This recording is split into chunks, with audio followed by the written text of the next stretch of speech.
State of California में LLC form करने की क्या स्टेप्स होंगे और क्या कॉस्ट्स होंगी। Step number one is choose your LLC name.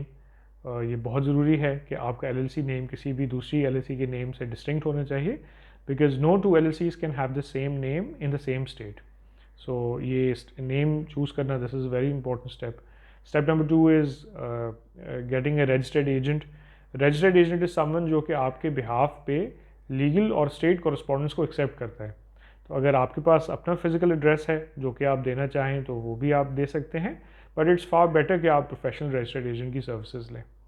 उसके बाद फिर फाउंडिंग स्टेप आ जाता है, दैट इज़ कि आप आर्टिकल्स ऑफ ऑर्गेनाइजेशन फाइल करते हैं with the secretary of state, और इसकी $70 फीस है, और यही वो फाउंडिंग डॉक्यूमेंट है जिसको फाइल करते ही और एक्सेप्ट होते ही आपकी एलएलसी एक्चुअली फॉर्म हो जाती है।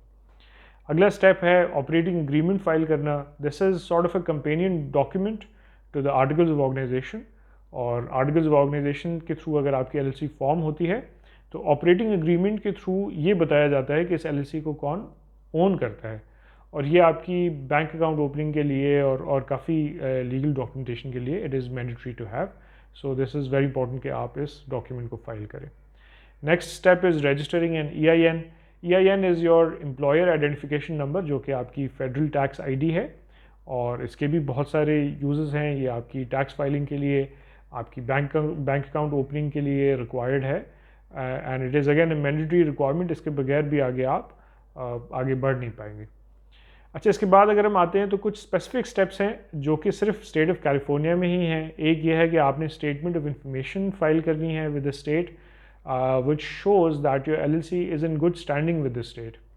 और ये फर्स्ट ईयर में तो आप within 90 days of formation of your LLC file करते हैं, और इसकी $20 फीस है। उसके बाद subsequently every 2 years you have to file this statement. आखिर में सबसे important state franchise fee California की सबसे ज़्यादा है। $800 आपने पे करने हैं, which is the franchise tax, और ये एनुअल बेसिस पे आपने पे करने हैं। और जो फर्स्ट टाइम आप पे करेंगे वो with in 4.5 months of formation of your LLC पे करेंगे, एंड उसके बाद यू हैव टू पे it every year regardless of कि आपकी कोई बिजनेस एक्टिविटी या रेवेन्यू है या नहीं है। तो अगर आप ये सारे स्टेप्स फॉलो करेंगे तो आपकी LLC आप इस तरीके से फिर कैलिफोर्निया में फॉर्म कर सकते हैं। अगर आप कैलिफोर्निया में या किसी भी और स्टेट में LLCs फॉर्म कराना चाहते हो या उनकी कंप्लाइंसेस मैनेज कराना चाहते हैं तो आज ही स्क्रीन पे दिए हुए इस नंबर पे हमसे कांटेक्ट करें और हमारी इन सर्विसेज को हासिल करें। Thank you.